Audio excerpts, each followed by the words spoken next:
একটি মেয়ে সমুদ্রের ধারে স্নান করছিল। হঠাৎ তার সামনে একটি ডলফিন এসে উপস্থিত হল এবং তার সঙ্গে কথা বলতে শুরু করল। তারপর ডলফিনটি মেয়েটিকে সমুদ্রের গভীরে এক রহস্যময় স্থানে নিয়ে গেল। ডলফিনটি তাকে একটি বিশাল সোনার প্রাসাদে নিয়ে গেল, যেখানে প্রচুর সোনা, রূপা, হীরা আর মুক্তো ভরেছিল। এটি দেখে মেয়েটি অবাক হয়ে গেল এবং কিছু গয়না এক বস্তায় ভরে নিল। এরপর ডলফিনটি তাকে আবার সমুদ্রের বাইরে এনে দিল। মেয়েটি যখন সেই গয়না নিয়ে বাড়ি ফিরছিল, তখন পথিমধ্যে কিছু দুষ্কৃতিকারী তাকে দেখে ঘিরে ফেলল। তারা তার কাছ থেকে গয়নাগুলো ছিনিয়ে নিতে চাইল। মেয়েটি জোরে চিৎকার করতে লাগল।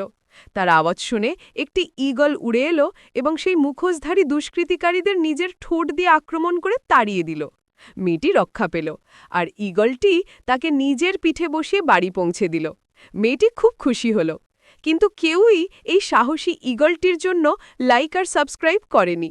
ঈগল ব্রিলিয়েন্ট পাখি।